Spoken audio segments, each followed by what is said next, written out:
cordiales bienvenidos a Perfiles. Estamos de nuevo en M95 después de la pausa que hemos tenido en las últimas 2 semanas con motivo de todo lo concerniente a la Semana Santa.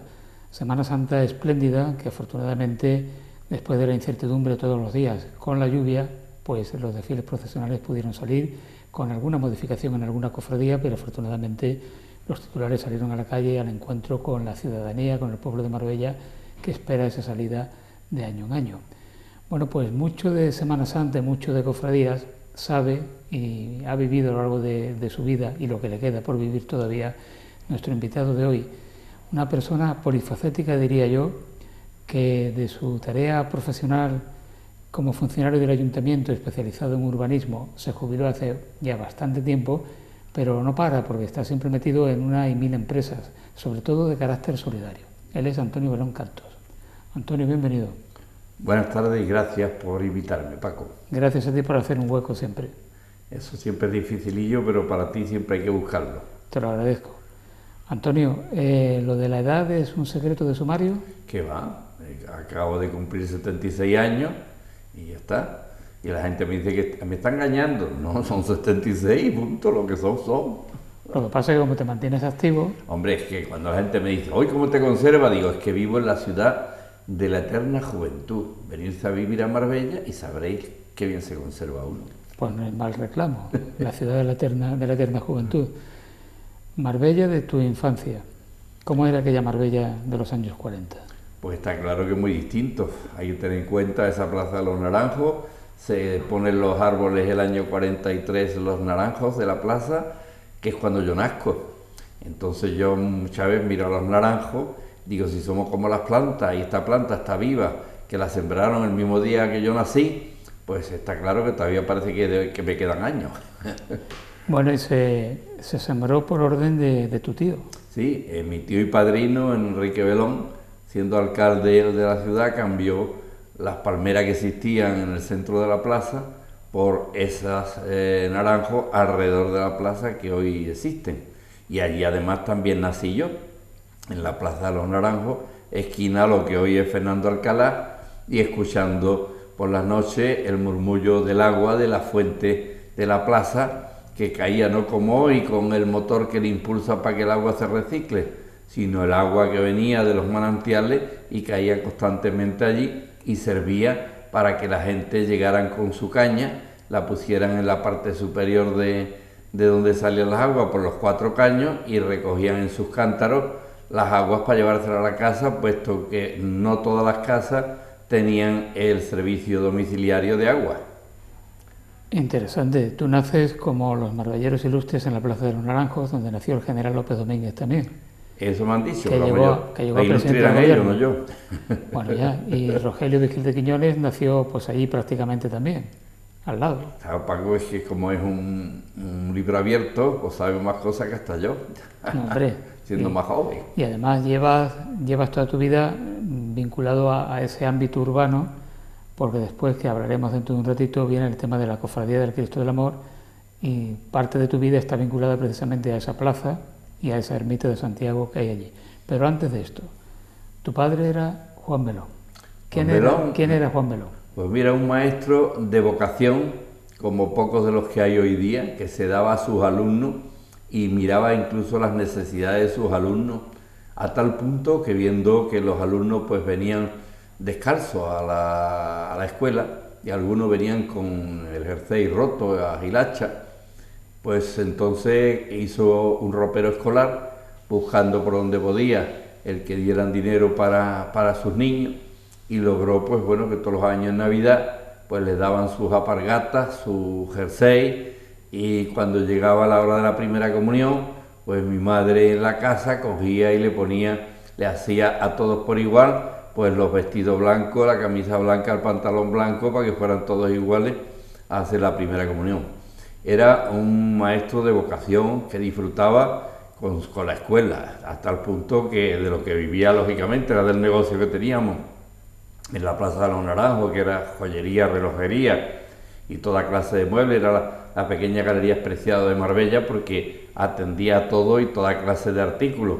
Entonces dejaba a mi madre a cargo del negocio y él cumplía fielmente con su horario de la escuela, ¿no? Por la mañana y por la tarde, porque estaba desdoblado antes, nada más que se venía a comer y luego otra vez a las 4 a la escuela otra vez.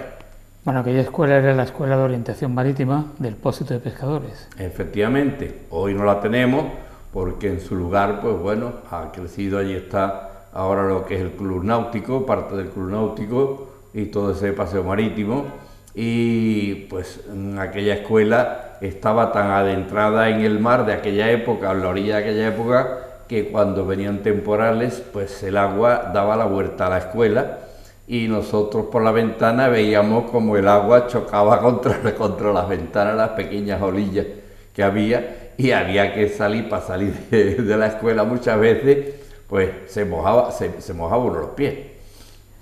Bueno, y el maestro se resintió, su salud se resintió por la humedad que había, ¿no? Bueno, es una anécdota clara que siempre cuando la gente cuenta, tu padre dice, mi padre padecía de bronquitis, dice, pero ¿cómo si tu padre fumó? Digo, no, nunca. Y dice, ¿entonces qué pasó? Pues bueno, mi padre descubrió que tenía los pulmones mal cuando tuvo que ir hicieron las radiografías primeras de entonces y vieron el pulmón todo negro y le dijo el médico, ¿usted está hinchado de fumar? Dice, si yo no he fumado, ¿cómo no va a fumar usted como tiene los pulmones? Bueno, pues entenderéis muy fácil por qué fue. En la escuela, como los niños no tenían dinero para tener papel, lápiz y tal, pues lo que se hacía, había 5 pizarras a lo largo de las paredes de la escuela, donde allí se hacían los dictados, las cuentas. Una vez que hacían las cuentas, iba mi padre, borraba las cuentas, ponía la siguiente. Entonces ese yeso de la tiza, pues se le entró a lo largo de tantos años, le entró en los pulmones, y eso es lo que le afectó a la gran bronquitis que tuvo. En la tiza, lo que supimos todos, lo que son los mineros, cuando están en minas de yeso, pues padecen de esto. Hoy día pues se toman las precauciones de las mascarillas y tal. Aquella época, a pulmón limpio, se tragaba el polvo a la hora de borrar una pizarra, que una pizarra porque tenía 3 metros por 1,5, y todo eso lleno de dictados o de cuentas, y a los niños siguientes otras pocas cuentas, pues le pasó la factura. Antonio, ¿y la figura de tu madre?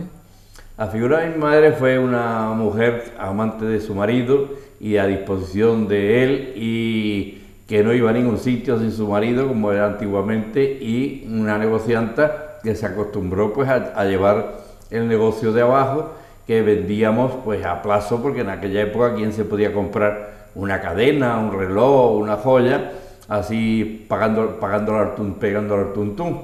Pues entonces mi padre le daba facilidades a la gente y cada uno venía allí a pagarlos como podía. No se firmaban letras, no se firmaba ningún contrato de obligación para pagarlo, sino se respondía de la gente buena de Marbella, que sabía uno que si se compraban algo y se comprometían, iban a venir a pagarlo.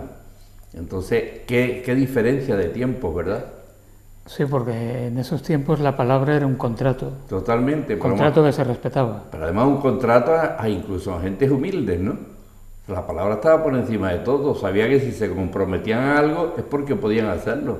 Que necesitaban facilidades, claro, porque nadie tenía ese dinero para comprarse la bicicleta, el reloj, la joya o la Virgen del Carmen, de que todo el mundo de Marbella pues tenía que comprarse la Virgen del Carmen, la medallita de plata o de oro según las posibilidades, y luego la pagaban como podían. En esta época, Antonio, bueno, en los años 30, ya en los años 30, pioneros de la fotografía en Marbella son tu tío Enrique y tu padre, y sacan las primeras postales de Marbella. Efectivamente, ellos tenían, todavía yo la conocí, una máquina de estas grandes en la que se metía uno debajo, como los que estamos acostumbrados a ver en los parques no hace mucho tiempo, y con las placas que se hacían la fotografía, y hacía la fotografía a la gente que le servían para los pasaportes, los carnés y tal, y al mismo tiempo pues promovieron el tema de hacer postales de Marbella y vender postales de Marbella, poniendo incluso detrás el mejor clima del mundo, el eslogan de la perla del Mediterráneo, y la verdad fue una forma de tratar de promover Marbella. Y también, como no, las primeras postales en color. ¿De qué forma? Pues mi padre estaba asociado con un comerciante de Algeciras que mandaba las cosas los carretes que se hacían, los mandaba a Tánger, donde había posibilidad de las fotografías en color y la tecnología más avanzada que en España en aquel momento.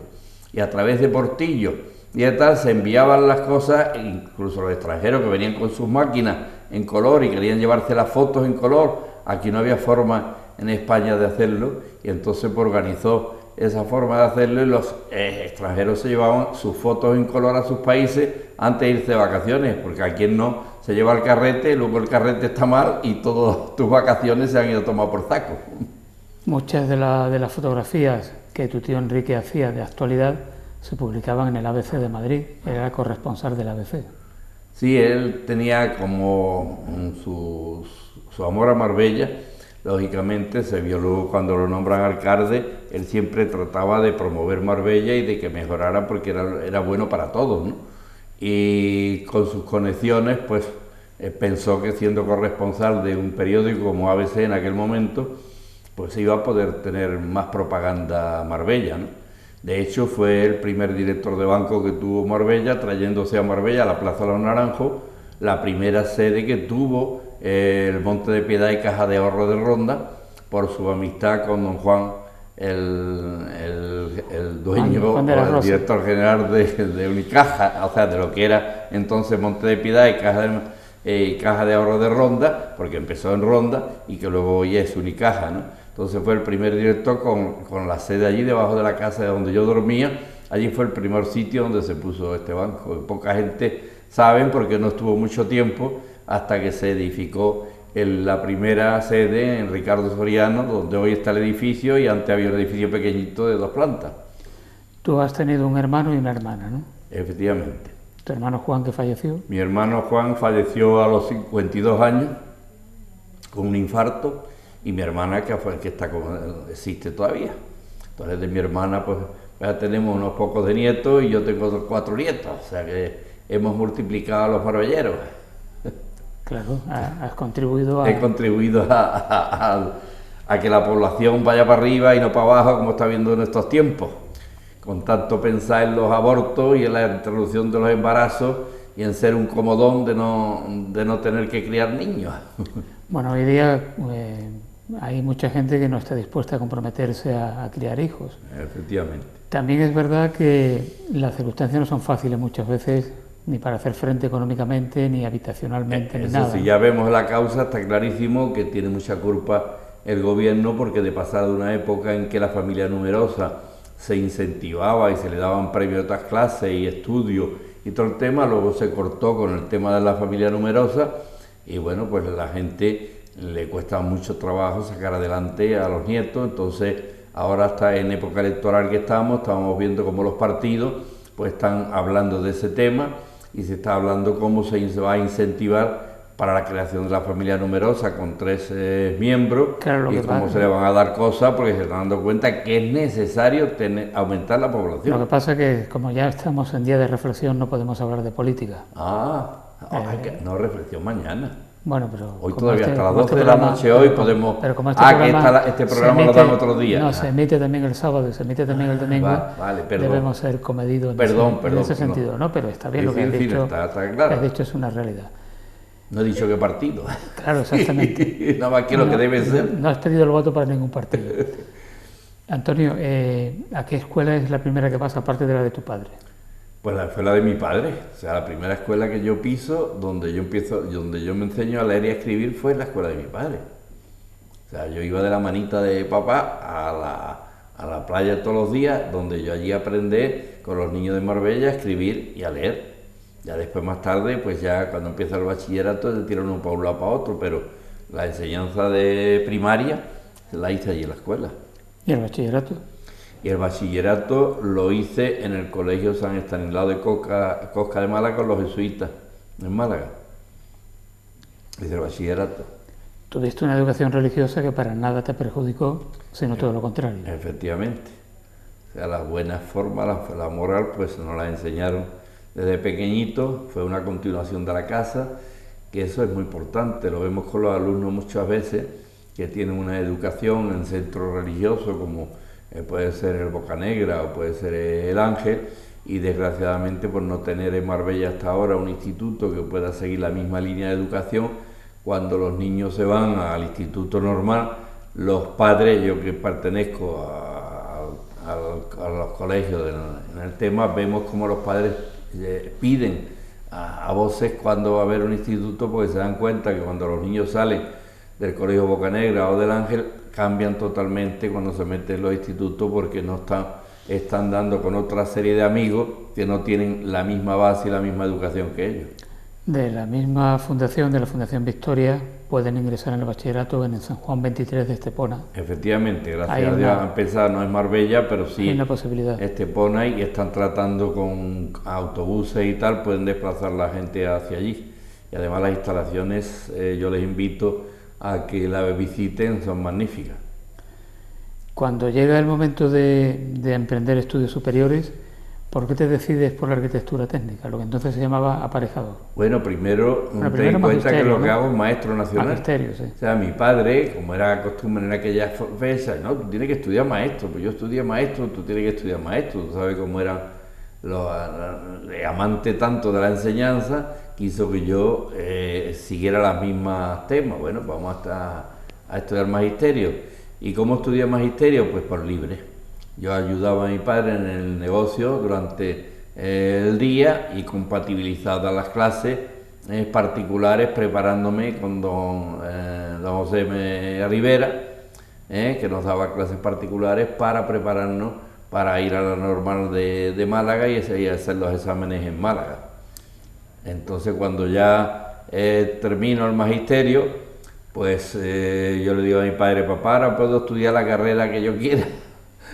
Digo, ¿y tú qué quieres? Yo digo, aparejador. Entonces oí arquitectura técnica y dice, eso es muy difícil, y allí, eso para la selectividad, para entrar allí, eso es muy difícil. Bueno, pues déjame que yo lo intente, vamos a intentarlo. Total, de ahí me traslado a Sevilla y efectivamente, pues saqué después de X años, pues saca uno la carrera de arquitecto técnico en Sevilla en las especialidades de obra e instalaciones y luego en urbanismo. Entonces, pues, venido a Marbella, pues mira por dónde se fusionan las dos carreras, que en el Instituto de Marbella me piden sustituir durante un año de profesor de matemáticas a don Francisco Aguilar, arquitecto, que se va a estudiar un año fuera a preparar el tema, y me tengo que hacer caso de todos los cursos de bachillerato del instituto hoy Río Verde, y bueno, pues allí practico. Esa página de tu biografía la desconocía yo. Entonces durante un año pues estuve allí dándole clases a todos los alumnos, de lo cual tengo un muy buen recuerdo, y me emociona ver como a alumnos que tuve, que hoy son unas lumbreras, como Rudolfi, el doctor Rudolfi, como tantos otros, que me ven por la calle y te miran y te saludan con una sonrisa que dice, un hombre, no fui tan malo. No, está bien. Eso es lo que los maestros sacamos cuando hacemos la enseñanza. El resultado no es el resultado económico, sino el resultado de que si lo has hecho bien, son agradecidos los alumnos. Además, es muy difícil encontrar un profesor de matemáticas que tú lo entiendas, que entiendas bien lo que te explica. Yo a lo largo de mi trayectoria nunca he sido malo para las matemáticas, pero de verdad enterarme de las explicaciones con don Pedro Santamera, que falleció recientemente, que era presidente del casino, y Bernardo Rodríguez, que afortunadamente está por ahí vivo todavía. Después con los demás, incluido Paco Aguilar Sancho, al que tú has mencionado, no me enteraba demasiado bien, ¿no? Por eso quizás yo creo que la gente se dieron cuenta que bueno, que le diera las clases a una persona que tenía formación pedagógica, pues me hacía que conociera. Yo no hay que decir que tuve que actualizar mis conocimientos de matemáticas, de la forma de las matemáticas que yo estudié, a cómo se le daban las matemáticas a los niños nuevamente, pues uno tenía que repasar un poco los textos que estaban autorizados a los niños, pero sabía uno cómo tenía que transmitirlo para que te entendieran, ¿no? Antonio, ¿cuál es la labor de un arquitecto técnico? ¿Qué diferencia hay con el arquitecto que se llama sin apellido arquitecto? Bueno, el arquitecto técnico es el que tiene que vigilar la calidad de los materiales de la construcción y la vigilancia de la dirección de las obras, que con el arquitecto, que el arquitecto ha diseñado y uno tiene que interpretarla y dirigir a los obreros para que sepan al encargado de obras cómo va esto, qué es lo que ha querido decir el arquitecto, cómo va esta cuestión y resolver los problemas que se van ocasionando a lo largo de la obra y, por supuesto, vigilar la seguridad de la obra. Total, que si se cae la casa, la culpa es del aparejador. Casi siempre. Claro. Ya más de una vez me tocó hacer de juez, por decirlo de alguna forma, cuando pasó alguna desgracia en Marbella, pues claro, los jueces te buscan como peritos para intentar dilucidar aquella desgracia que hubo, lo que es hoy, cuando sube uno por Valentuñana y está el AMI, el otro, todos esos edificios que se hicieron en aquella época, hubo un accidente que se cayó un forjado y murieron 2 personas. Y entonces me vi involucrado en tratar de dilucidar qué había pasado allí, ¿no? Pero cuando aquello era de Sofico. Exacto, sí. Sí, pues esa zona fue. Y el arquitecto era Lamela, el de la obra, aparejador no me acuerdo quién fue. Y bueno, pues te cuesta el tema desagradable que tienes que ir contra tus compañeros porque tienes que hacer justicia, claro. Que decía la publicidad, la realidad de Sofico me ha convencido. Sí. Y al final terminó siendo un fraude. Efectivamente. Recordamos ya hechos de hace mucho tiempo. Sí, hace mucho tiempo. Somos mayores. Mucho que no escuchas y no peinan cadena, pues está diciendo, esta gente que están diciendo, de qué están hablando. Bueno, pues hoy día se puede buscar en internet y ahí está la información precisa de todo. ¿Tú recuerdas cuál fue tu primera obra?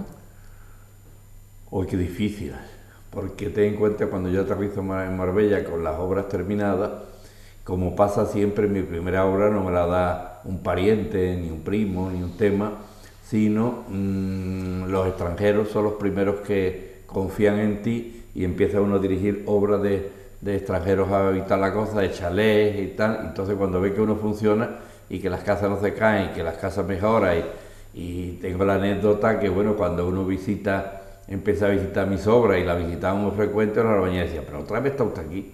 Digo, ¿cómo otra vez? No, aquí vienen al principio y ya no vienen hasta el final. Claro, efectivamente, había pocos aparejadores, mucha obra, pues ¿qué quiere decir? Pues no se vigilaban las cosas en condiciones y la gran sorpresa que me llevé, pues que la gente empezaron a darme obras, pues porque cumplía con mi obligación, no que era mejor ni peor, sino iba y vigilaba y tenía al corriente a mis clientes de cómo estaba su casa. Incluso yo me inventé, como me gusta mucho la tecnología, en el mismo coche iba grabando la obra de la que había estado, decía lo que había visto y lo que había hecho, se grababa, cuando llegaba al despacho daba la cinta, la escribía y se le mandaba a cada cliente cómo estaba su obra al día de la fecha. Eso para la época era muy vanguardista. Entonces eso hizo, pues bueno, que me llovió el número de obras que fueron entrando, ¿no? Cuando la gente vieron que uno vigilaba y que estaba encima, pues la verdad, el número de obras fue importante. Luego el primer familiar que confía en mí para que dirija su casa es mi padrino, Enrique Belón. O sea, el chalet que tienen de Merbel, todavía en la avenida Huerta de Belón, pues ese chalet pues me tocó codirigirlo con el aparejador Nieto, que es el que contrató a él, porque yo estaba allí un poco de confianza de mi tío y bueno, sin cobrar. Donde me adiestré, donde vi a buenos encargados como Jesús de la Casa, que era el encargado de la obra, que fue una gran persona y se aprendió mucho de él, y por supuesto al constructor que llevó la obra también. Eran grandes profesionales que había en el momento en Marbella y que aprende uno mucho de la profesión, que tienen experiencia, ¿no? ¿Cuándo entras en el ayuntamiento? En el ayuntamiento se convocan unas oposiciones allá por el año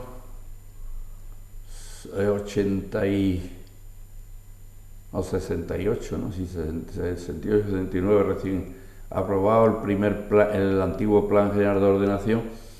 Entonces, con motivo de haberse aprobado el nuevo plan del 68, pues hacen unas oposiciones a las que se presenta algunos que estaban dentro, como era Manolo Ortega, que para descanse, y me presento yo, lógicamente desconocedor que lo que se trataba era de cubrir legalmente una plaza que ya existía, que es de Manolo Ortega, y lógicamente pues se la dieron a Manolo Ortega. pero no debió ser muy malo el examen que hice, que como el ayuntamiento necesitaba más gente, pues lo que hoy se llama la bolsa de trabajo, pues me tocó rápidamente, cuando necesitaban más gente, me llamaron a mí para estar en el ayuntamiento.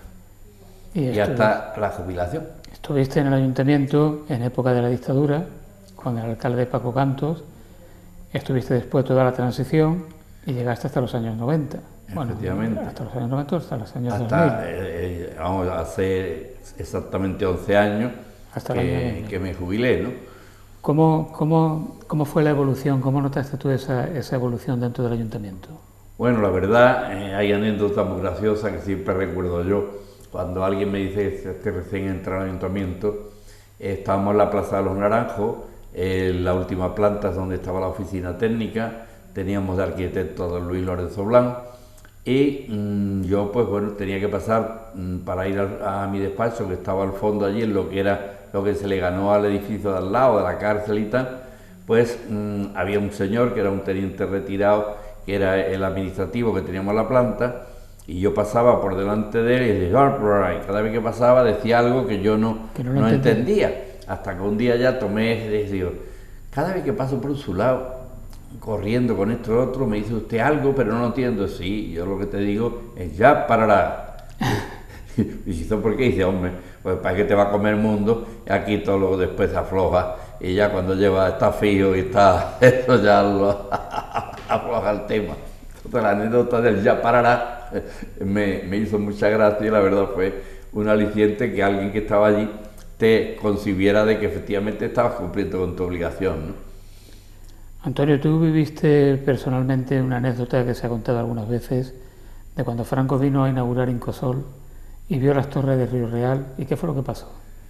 Bueno, en aquel momento yo era consejero del movimiento, entonces como consejero del movimiento pues fue todo el ayuntamiento, los concejales, los consejeros, tuvimos la puerta de Incosol y ahí pues recibimos a Franco, y luego más tarde pues Franco lo puso el Marqués de Villaverde en un sitio donde se viera Torre Real, que estaba allí delante, que al Marqués de Villaverde le hizo mucha pompa que le hicieran una torre allí delante, y entonces pues Franco le dijo al alcalde, y esa torre, dice, generalísimo, un pobre alcalde de pueblo, cuando recibe 5 informes de ministros de su gobierno favorable a la construcción de la torre, uno no tiene más remedio que obedecer y dejarla. Entonces se quedó Franco planchado, claro, porque no se esperaba semejante respuesta, se quería que la cacicada de un alcalde de la época para dejar de construir aquello, y tenía todos los permisos que en aquel momento se requería para hacer la torre. ¿Qué pasó? Que los mismos promotores, cuando vieron que aquello no era popular, iban 3 torres, y nada más que se hizo una urbanización con una torre, y las otras 2, en vez de estar hacia arriba, la volcaron, como si tú en tranvía estuviera perpendicular, una caja de cerillas estuviera perpendicular, y la tumba. Sigues teniendo el mismo volumen, la misma capacidad, pero no molesta a la gente, claro, que no le gustan las alturas. Resulta más discreto. Es cuestión de opiniones, o sea, vamos por el mundo entero y estamos viendo torres por todos los lados. Entonces es una forma de construcción que a cada cual, pues uno les gusta de una forma, otra de otra. Estos señores, los propietarios eran chilenos, que habían venido de su tierra y estaban acostumbrados a construir en vertical, porque como sabéis en Chile pues los terremotos son importantes, y entonces cuando se construye algo hay que gastar mucho dinero en el tema de cimentación, el tema antisísmico, y así haciendo las cosas en altura y concentrándolas a eso puede gastarse uno más dinero en toda la estructura y todo el tema para tratar de hacerlo. Además pues que eran 4 pisos por planta, 200 metros o 400 metros que tenía de planta. El plan general del 68 te decía que solamente una de las 3 dimensiones podían pasar de los 20 metros, con lo cual la torre tenía 20 por 20 y ya para arriba pues lo que daba el volumen de la urbanización. Entonces fue la forma como concibió el arquitecto que lo hizo, que era un arquitecto del Ministerio de la Vivienda de aquella, el señor Langle, hizo el plan parcial, y que para descanse, y luego las otras torres ya por decisión de de los mismos clientes pues se pusieron boca abajo.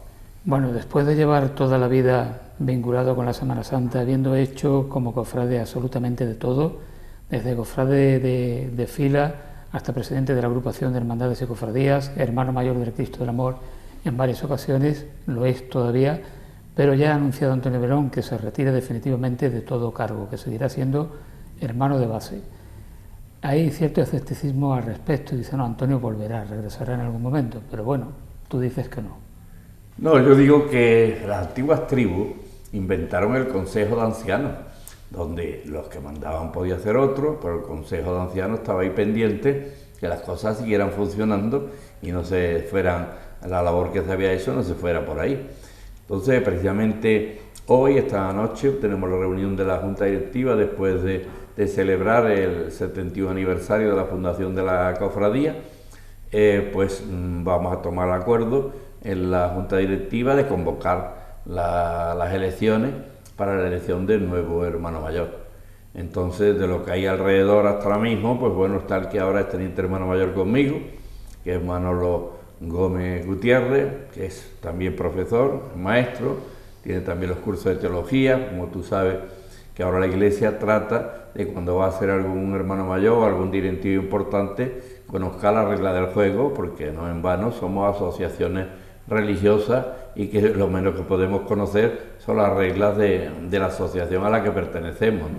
Entonces yo lo creo bastante formado y creo que puede llevar a cabo hacer una labor buena, y creo que ha llegado el momento que uno en vida pueda ver que aquello que uno hizo durante tantísimos años, ese patrimonio que fue aumentando para propiedad de la Iglesia y para que en Marbella pues tuviera unas grandes procesiones, que al mismo tiempo sirvió que otras cofradías con la competición pues trataran de copiar, de mejorar, para acercarse a lo que el Cristo del Amor estaba haciendo, pues de tener el primer trono en Marbella de panes de oro de 24 quilates, hizo que alguna también ya fuera copiándolo y fuera haciéndolo y engrandeciéndolo a eso. Yo creo que hace una labor de la que me siento muy orgulloso, que le he dedicado muchísimo tiempo, lógicamente, pero que he tenido muy buenos colaboradores alrededor de ello a lo largo de esta trayectoria, y creo que ha llegado el momento pues dar paso a que la juventud también siga haciendo lo que ha visto.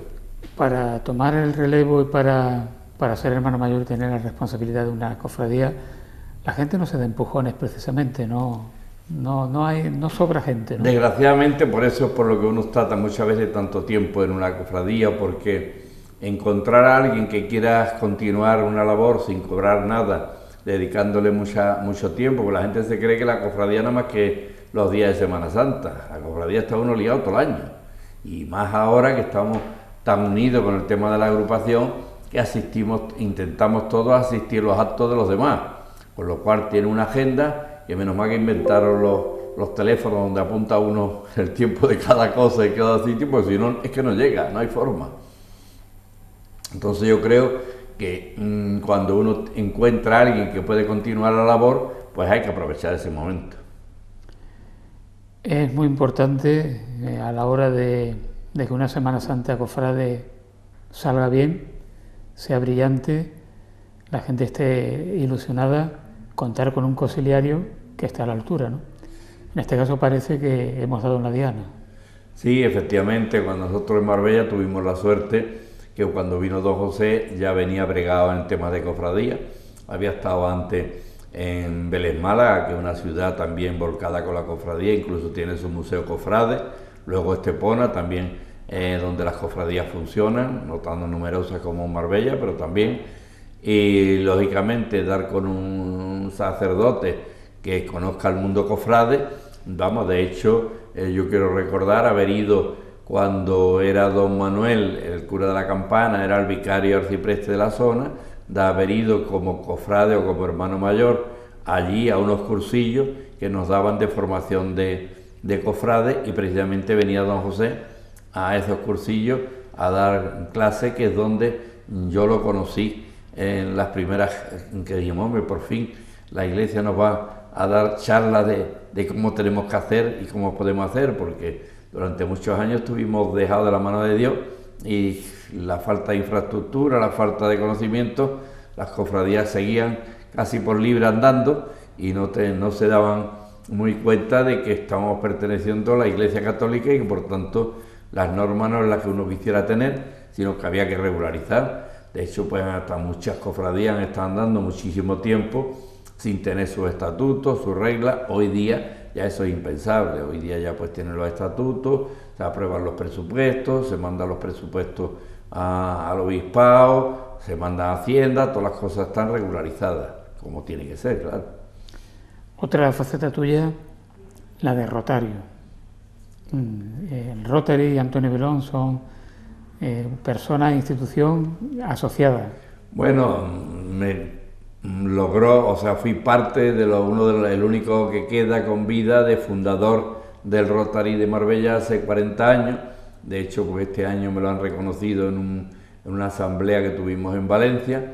Me sorprendieron pues llamándome al escenario para entregarme la placa de reconocimiento, y la verdad han sido 40 años en Marbella muy movido, donde yo desde el principio pues bueno, me encontré con una imagen que decían que los rotarios éramos masones, cosa que me dolía, y digo, esto hay que quitarlo de en medio, esto no puede ser, no es verdad, no puede ser, qué mejor para quitar esto. Pues se me ocurrió, en aquel momento era hermano mayor del Cristo del Amor, era presidente del Rotary de Marbella, y digo, pues aquí hacemos hermano mayor honorario al Rotary de Marbella, para que el collar de rotario, sea el rotario que sea, lo luzca delante del Cristo, con lo cual se demuestra que si eso pasa, aquí no somos masones, sino la Iglesia no permitiría que un masón desfilara en un desfile procesional de Marbella. Y ininterrumpidamente durante esos 40 años, cada uno que ha sido presidente, ha habido moros y cristianos de todas las religiones. Como sabéis, el Rotary está prohibido hablar de política y de religión, pero eso es en sí la institución, pero luego el que te hagan honores, cualquiera de las religiones, cualquiera de la política, los honores que te den, pues uno tiene que aceptarlo. Bueno, contando con que hay católicos e incluso cofrades que son masones. Eso se da, Antonio. Sí, se da también, bueno. Puede resultar raro, pero lo hay. No, para mí no es raro ni eso, no lo conozco, pues no opino. Bueno, al margen de tu pasado político, tú has dicho como consejero del movimiento, era la única forma de hacer política en esos años del franquismo, pero cuando llega la democracia, tú tienes también una faceta política. Bueno, pues me toca hacer esta también, fundar Alianza Popular en Marbella, ser uno de los fundadores, o yo creo que el único que queda ahora mismo, y pues tuvimos que poner los dineros, los sitios, la sede, vino Fraga a la inauguración, y hubo que organizar las primeras elecciones municipales, y ahí viene el gran problema. En aquella época UCD era la fuerte, AP no llegaba tanto, y entonces AP no tenía dinero ni infraestructura, y bueno, pues hay que buscar a qué personas metemos en las candidaturas para las primeras elecciones municipales de Marbella. Y como buenos gestores, pues empezamos a hablar con José Manuel Vallés, que era la persona que en aquel momento estaba en cartelero, Antonio Galvez, una serie de insignes personas, y nadie quiso dar paso adelante. Y llega el momento que es que el plazo se echa encima y hay que presentar candidatura, y Málaga nos empuja. ¿Y qué hacemos, Málaga? Pues nada, meterse todo usted en la lista. Y ahí me ve como candidato a la alcaldía en las primeras elecciones municipales por Alianza Popular, seguida de Jaime Torrabadella, que también estaba en el Rotary conmigo, y era de San Pedro. Metimos uno de Marbella, uno de San Pedro, como se viene haciendo todavía en esa costumbre, y nos presentamos. Pero nos presentamos por empuje. Entonces a mí la lógica pues siempre me dice a mí Marbella lo que me importa, no tanto la ideología de uno de otro, la gestión de Marbella es lo importante. Entonces, mira niños, si nosotros hacemos propaganda, Alianza Popular, que UCD está aquí y es fuerte y hay que hacerle, bueno, se presenta la candidatura, pero luego nosotros no hacemos una campaña por ahí, ni obligamos a la gente que vayan a votarnos, ni nos votamos nosotros, ni nada, y cuando llega el momento, si no se puede retirar la candidatura, pues por no moverse la infraestructura ni nada, pues saldrá UCD, que es la que puede hacerle competencia al PSOE en aquel momento. Y bueno, pues fuimos humildes en ese tema, fuimos más allá de los tiempos. Luego el tiempo nos daría la razón cuando ya se une UCD, AP y se formó el Partido Popular. De hecho, aquellas primeras elecciones generales en Marbella, las generales, pues en Marbella ganó el PSOE y seguido de la UCD, y Alianza Popular quedó muy mal. Exacto. Con 1000 y pico de votos, sí, nada más. Además, José Manuel Vallés, esto ya en las municipales, en las primeras municipales del 79, fue el último alcalde franquista que tuvo Marbella. Exacto. Sí, efectivamente. José Manuel Vallés, cuando son las elecciones, se muere Franco, se queda Paco Palma, teniente alcalde, a cargo de la alcaldía. Paco Palma decide presentarse en un partido independiente a las elecciones, tiene que dejar también la alcaldía, y entonces por unos meses José Manuel Vallés tiene que ser el alcalde de Marbella. El último alcalde, porque claro, al dimitir Paco Cantos, que dimitió por asuntos personales, dijo él en declaraciones públicas, por haber cumplido en exceso los 65 años, que era tu tío, Paco Cantos. Sí, Paco Cantos es mi tío, hermano de mi pues efectivamente fue Paco Palma el que llegó a la alcaldía y lo dejó también para presentarse a las elecciones. Entonces, el tiempo, pues cuando estas primeras elecciones no pudimos contar con ningún cabeza de lista en condiciones, pues me toca estar en el comité electoral provincial y local y estar trabajando por Alianza Popular, y ya dijimos, aquí de esta tenemos que buscar un candidato que Alianza Popular tire para arriba y se salga del hoyo en el que estamos. Entonces, en mi casa, en el Paseo Marítimo, reunimos a José Manuel Vallés, precisamente también a Perazuela y a otros insignes del momento, y le dijimos, intentamos de acorralarlo para que dijera sí, después de que todos le dijimos lo importante que era tener a su persona. Aceptó, y menos mal que tuve la habilidad, que estaban esperando la prensa el que dijera qué pasaba allí. Entonces dimos a conocer esa misma noche a la prensa y publicado al día siguiente que José Manuel Vallés había aceptado ser el número 1 por Alianza Popular. Y por la mañana temprano me llama José Manuel, antes de leer la prensa, y dice, mira que lo he pensado bien, que yo no quiero ir. Digo, mira, ya José Manuel, es tarde, ya está publicado, ya está. ¿Qué dice? Digo, sí, ya está lo que tú dijiste anoche, o sea, que yo no he hecho nada que tú no hayas dicho. Entonces el canguelo que le entró, pues se tuvo que aguantar, y así fue como salió Alianza Popular del hoyo en el que estaba Marbella y pegó un empuje hacia arriba en aquel año, que no sé si me parece sacaron 7, 8 concejales. Desde siempre, Antonio, pero de manera muy especial desde que te jubilaste del ayuntamiento, tú estás metido a lo largo de todo el año en una y mil causas de índole social. Todo lo que se pueda ayudar. De hecho, tengo un programa aquí en esta televisión, claro, que todos saben que es La Otra Cara de Marbella, que no tiene otro objeto que traer aquí a tantos marbelleros que trabajan por los demás sin cobrar. Muchísimas instituciones que hay en Marbella, no solo los cofrades, sino muchas asociaciones y tal, que son marbelleros, y yo quería quitar el San Benito ese, de que en Marbella nada más que hay la Y6, y que nada más que hay gente millonetti y gente que nada más que lo pasa divino, ¿no? Hay mucha gente ayudando a los demás. Bueno, y si de alguna manera se trabaja a esos millonetti, como te dice, para que colaboren también. Eso por supuesto, o sea, yo siempre he dicho, el dinero hay que sacarlo de donde haya. Tú no puedes hacer una cena para pobres, porque de ahí no vas a sacar dinero para los pobres. Bueno, este programa tiene, siempre lo digo, un pequeño apartado del corazón, ¿no? Donde hablamos pues de asuntos más íntimos con el personaje. Tú te casaste, tienes, como se decía entonces, 2 frutos de ese matrimonio que a su vez han vuelto a tener frutos. Efectivamente, hace el año 74, dice, ¿dónde te casaste? En el campamento Vigil de Quiñones. Yo me acordaba el otro día, este año, cuando es el 50 aniversario del batallón infantil, que me acuerdo como Paco Lorenzo se propuso pues poner los niños de batallón infantil a la entrada de lo que era la ermita del Vigil de Quiñones, a lado y lado, pusimos todo el suelo, lo llenamos de chinos y blancos y tal, para pasar nosotros por encima hasta la capilla, y se pusieron con los sables puestos arriba, los niños a un lado y al otro, y nosotros, toda la comitiva, pasamos por debajo de los sables a la ermita, donde se hizo una explanada, donde se pusieron sillas, se arregló todo aquello, tuvimos a Michael Recklin tocando, tuvimos a Michael Recklin también haciendo un vídeo en los primeros que había, que me lo regaló mi mujer, un tomavista en blanco y negro, los primeros vídeos que había, que era con cinta y tal, y se tomó la cinta de aquello, y luego pues tuvimos la celebración en la Andalucía Plaza con solo 1.500 personas. Nada más. Nada más. Nada más que 1.500. Bueno, no has dicho con quién te casaste. Hombre, María Dolores Miñones Bello. Que fue delegada de Cultura posteriormente. Ella posteriormente en el gobierno de Gil fue delegada de Cultura, lo hizo muy bien. En época de ella pues se logró lo que es la sede de Cultura de este año, de ahora, en la Plaza Altamirano, y también el Museo del Grabado, lo consiguió ella en aquella época.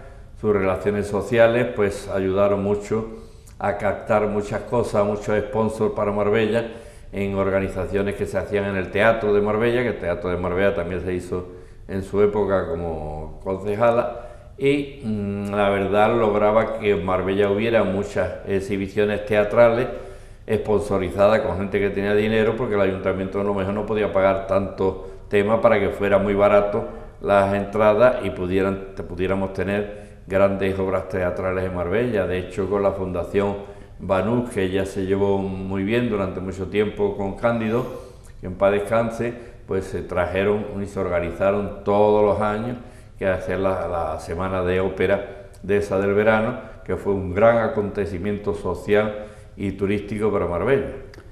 ¿Tienes una hija? Sí, Mercedes. Y un hijo que es Antonio.